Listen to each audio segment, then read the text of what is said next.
の空は何色に変わるかな自分の Infinite Stratos is the perfect example for an average harem anime. It has the best aspects of the genre, but also has its most prominent flaws. For this video I will talk about the second season of the franchise, but I will eventually draw parallels and make some comparisons with the first entry as well. Now this anime begins with an OVA. We have all the girls from the harem reunite for a date with Ishka. I invited Dan and some other people too, but they all said they couldn't make it today. You idiot! Naturally, they want to be alone with him. However, the dumb, clueless protagonist does not realize that all the girls are interested in him, so he simply acts clueless around them. Hey! Ray! Ishka! I'm coming in! Just a second! Infinite Stratos is the most cliché harem show on the market, and it can become frustrating and repetitive pretty quickly. It does not also help how this title is a mecha. Not hating on the mecha genre, but I'm not that interested in seeing robot fights. Even the mecha shows I do like, and consider to be one of the best anime there, are focused primarily on the story and characters. Hey, Fake! Don't you deviant! Why do all boys have to be such a bunch of perverted jerks? Perverse Idioten! Ugh. Here we get plenty of character interactions, but not that much development, sadly. The relationships between the harem king and his females does not change or evolve throughout the series. I know this is the shtick of this type of shows, but my god, in this season we have so many episodes where girls simply flirt for little to no reason. But the thing is, it's not all that different. I do it this way all the time. Other shows manage to actually form character arcs and give every girl a chance to shine and evolve as a person alongside the protagonist. Here we have dumb sexy time alongside weird furry stuff. A French poodle? You like? And then the story briefly interrupts the fun with some forced action. It's a very chaotic and sadly episodic experience. The reason I like anime far more than cartoons is because of the next main reasons.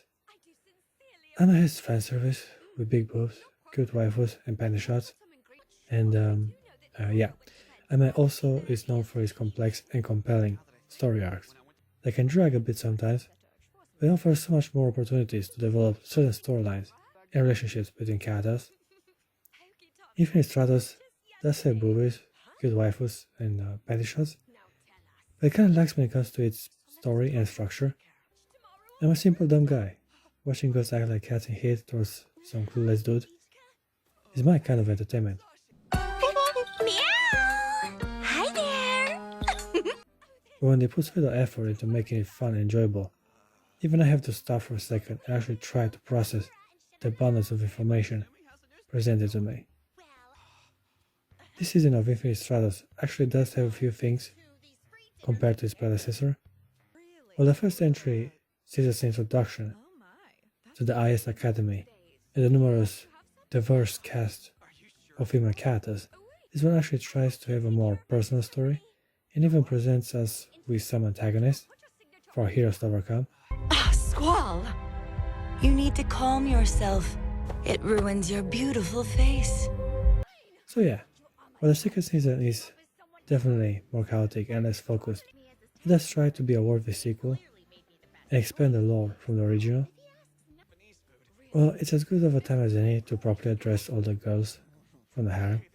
The strength of this series is its nationally diverse cast of female characters.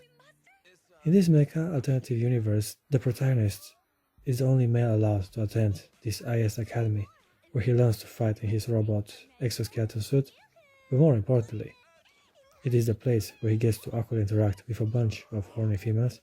I am not naked! What the heck are you wearing? A brilliant assistant instructor's recommendation.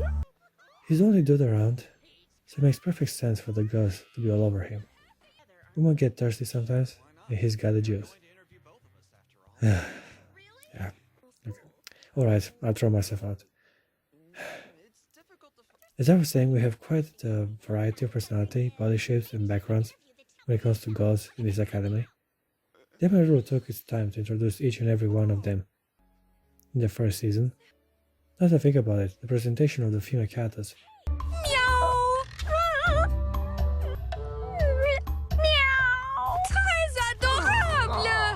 is basically everything that happened there.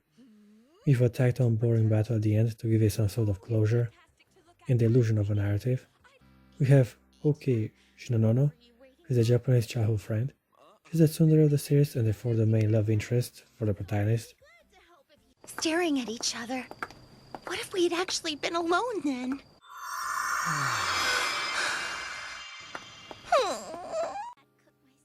Can't really claim they interact more oftenly with each other compared to the other girls, but it's kind of implied by the end of the first season that she would be the one who will end up with Ishka. Well, that was... Yeah, that was. We also have the sassy rich girl archetype, personalized by the British representative of the IS Academy, Cecilia Alcott. I, Cecilia Alcott, am the glorious representative contender for Great Britain. I personally like her the most. I'm a sucker for girls with a superiority complex, and I enjoy her naive British accent. Oh, Ishka, you naughty boy! We shouldn't do that out here where everyone can see. As specified before, we have girls from all over the world to choose from, like Lingwin Wang, who is from China, who is basically the lol of the series. Cool! Then you can call us by our first names too! The girls who have a surprisingly good dynamic between each other are the France representative, Charlotte Dunois, and her German counterpart, Laura Bodevik. A lot of nerve going after my bride like that. Never would have I expected for France and Germany to be this close of a friends any time in this century. That alone! What was that about? Sauce on your cheek. But here we are. I guess anime does bring people together in a weird, perverted way. So yeah. If they have no panties, then let them wear bloomers instead. Yeah. She did not say that. The first episode of the second season has a few nice moments where these cute waifus interact with each other. Charlotte Duna used to be a reverse trap at the beginning, and Laura has some interesting friends. Yeah? Clarissa told me when a young girl is in love, a certain type of incident may happen.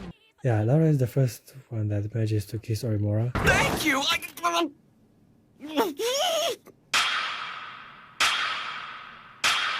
Even calls him her bride. I am merely trying to determine what my bride's tastes are. Your bride's taste? So I guess this is a major point for Germany. But how come she's so petite? I mean she's German. Like, have you guys seen German girls? They are terrifyingly strong and tall. She's very different than what I've seen when I was drinking beer in that country. There. Oh, so you worry about stuff like that now, do you? Want to see a better presentation of a German girl? Try Asuka Langley from Neon Genesis Evangelion.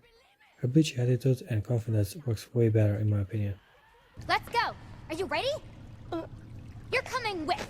Is that clear? But hey, Laura is hot and looks very Prussian, if I may. Her uniform is combat oriented, or her pants are like the one of a general. Well, thought it was funny how militaristic her attire is, compared to the other girls from the academy. The military supplies all my clothing. That is a military uniform. Speaking of militaristic attire, the main character's sister is an instructor and she looks tight and dominant. I like this type of woman. You can put me in my place. The only time I want to smell burning flesh is at a Korean barbecue. Even though they are blood related, she kinda is a possible love interest for the protagonist. What are you gibbering on about now, you bonehead? Big Sister Chifuyu! Ah well. Incest is the backbone of every good anime. So I guess it's good. Have to also mention how Ishka fails as a main character. He manages to save the day in most conflicts, but outside combat, he's a goddamn disgrace for the harem genre. Lately the harem kings are usually overpowered badasses, but in the past it was normal for the main character to be a frail, insecure boy. We get the worst kind of main character, a dense and uninteresting dude who cannot flirt with the girls, even if his life is dependent on it. It's a shame that he's such a poor excuse of a harem king when the girls around him are very interesting and could definitely use a bit of help. I think this is the main reason that man never manages to reach the full extent of his potential. It's because there are no meaningful character-driven interactions between Ishka and his harem. Things kinda stay the same throughout the length of 24 episodes, and I blame it on the main character. Horizontal striped panties are supposedly the very best kind to boost your likability. The striped panties are the best? Second season does not want to develop any previously established characters, so introduces 2 more girls to stay relevant and have a feint of a story. What? Charlotte de Noir has no underwear? Oh! It seems as though I may have accidentally opened up Pandora's box here. Luckily for me, the Russian representative is a lusty, naughty girl who likes to create problems for Ishka. Would you like to have dinner? Or to take a bath? Or perhaps to have me? I love how flirty she acts towards him, and yeah, I mean, she ain't that complicated of a woman. But if you give me a promiscuous, hot, slender girl on screen, I will never complain about it. I got ya, huh? Yeah. So yeah, apparently she's the Russian representative, and also the Sudan Council president. My name's Patanashi Sarashki, and if you're in this school student body, that makes me your head. Now how come we have never seen her before, given her position of authority in the academy? Well, a lot of things happen, so, it was to be expected not to know of her? Well, whatever works. Things have been hectic this year, so hectic that many of you haven't properly met me yet. In the end, Infinite Stratos 2 is more of the same immature flirting and naive perverted scenarios that the first season presented. Bonjour, so what is up? Huh? Oh! It does not add any meaningful character development, and the story is a mess. But this is a harem anime after all, so many of these issues were to be expected. I give Infinite Stratos 2 a 7 out of 10. It's a lot of fun, but fails to raise up to its potential. Laura, your eye is really pretty.